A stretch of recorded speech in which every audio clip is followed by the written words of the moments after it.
Private school association of Odisha पक्षर बड़दाण्ड स्थित अन्नपूर्णा रंगमंच परिसर में घरोई विद्यालय सुरक्षा परिप्रेक्षी में स्वतंत्र राज्यस्तरीय आलोचना चक्र अनुष्ठित हो जाए। मुख्य अतिथि भाव पुरी जिला प्राइवेट स्कूल एसोसिएशन सभापति प्रद्युम्न कुमार मिश्र योगदान करथिबा बेले सम्मानित अतिथि भाव एसोसिएशन संपादक ज्ञानरंजन पंडा संगठन आवाहक सत्यनारायण मिश्र योगदान करी महाप्रभु निकट में प्रदीप प्रज्वलन पूर्वक आलोचना चक्र शुभारंभ करथिले। एही आलोचना चक्र में पुरी जिला प्राइवेट स्कूल एसोसिएशन सभापति प्रद्युम्न कुमार मिश्र अध्यक्षता करी कहिथिले घरोई स्कूल गुड़िक बहु अभाव असुविधा परिचालित हेउछि। राज्य सरकार नूतन मार्गदर्शिका पूरण करने पर घरोई शिक्षानुष्ठान को समय लागिबो। राज्यर 30टी जिले में घरोई स्कूल गुड़िक एकाठी रही दाबी उपस्थापन कले राज्य सरकार ताहा शुणिबे बोली श्री मिश्र मतव्यक्त करथिले। आवाहक सत्यनारायण मिश्र कहिथिले संगठन को 30टी जिले में तृणमूल स्तर दृढ़ करा सीओआर प्राप्त विद्यालयर सरलीकरण पद्धति संपर्क में श्री मिश्र आलोकपात करथिले। एथिनिमंते 30टी जिला को नहीं एक वरिष्ठ नेतृमंडली गठित होइथिला। 30टी जिला को नहीं 6टी जोन रे विभक्त करा जायछि।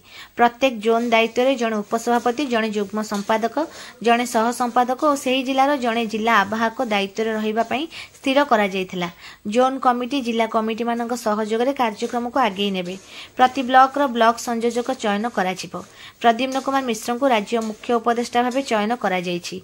सेहीपरि राज्य सभापति भाव सत्यनारायण मिश्र, संपादक भाव गगन बिहारी नंद और कोषाध्यक्ष भाव सुधांशेखर सामंत सिंघारी को चयन करा जायथिला।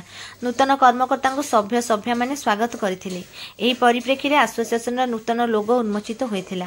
राज्य सरकार घरोई स्कूल प्रति अधिक चाप सृष्टिर रास्ता धरिले राज्यस्तरीय एसोसिएशन आंदोलन रास्ता धरियो बोली सहमति प्रकाश पाइथिला।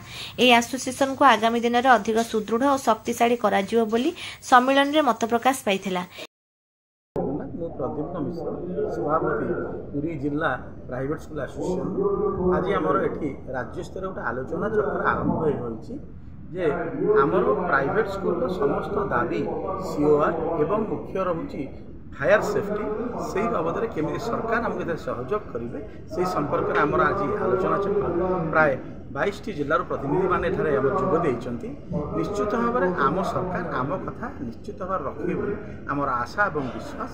कारण यही सरकार जो आसी सी भी विरोधी दल जो थे निश्चित भाव में आमको 2 वर्ष तले सी आम प्रतिश्रुति भी देते से नेतृस्थानीय व्यक्ति मैंने आसी आम जो आंदोलन करूँ मास्टरकानी छक पाखे से ही आसी आमको आश्वासन देते निश्चित भाव तुम काम तुम कथा बुझा तेणु आमर निश्चित भाव आशा ये सरकार यहाँ लोकों सरकार आम सरकार निश्चित भाव में समस्त प्राइवेट स्कूल दाबी गुड़िक निश्चित भाव में पर्यालोचना करेंगे और निश्चित भाव में आम कथा रखिए बोली आम आशा और विश्वास। आज्ञा विगत दिन में ओस्ताव को भी ये से कहते कि बर्तमान ओस्ताव भी से सरकार विरोध में जाऊँगी आम सागे स्ट्राइक रे बसुले कि आम कथा शुणुना आगू जब न शुणे आप निश्चित भाव में शुणे कहीं आमर जो न्याज्य दाबी आमर यहाँ कौन इरेस्पन्सिबल भाव में दाबी जनाऊनु आम दाबीटा न्याज्य दाबी ये सरकार निश्चित भाव राजी हेबे आम सरकार सी तेणु आमको राजी हेबेनी बोली आमर केबे भी कहबानी निश्चित भाव आम पॉजिटिव सेंस नवा आम सरकार आम कथा निश्चय रखे। जय जगन्नाथ पंदे उत्कल जना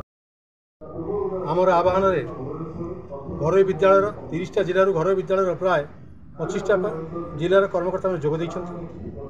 आमर मूल उद्देश्य घरोई विद्यालय समस्या समाधान कर सरकार जो चलाई खेलुंट आम सहित घर भड़ा स्कूल को 85% स्कूल को सीओआर देइथिया समय रे जो नियम से नियम आउ 15% स्कूल सीओआर देना अनेक दाबी उपस्थापन कर आंदोलन कर किसी फल मिली ना। आज बैठक निष्पत्ति जदि सरकार से बाबद किसी पदक्षेप न नेबे सीओआर अनुमोदन न करेंगे तार खूब शीघ्र प्राइवेट स्कूल एसोसिएशन ओडिशा तरफ एक विराट गण आंदोलन भुवनेश्वर अनुष्ठित हो।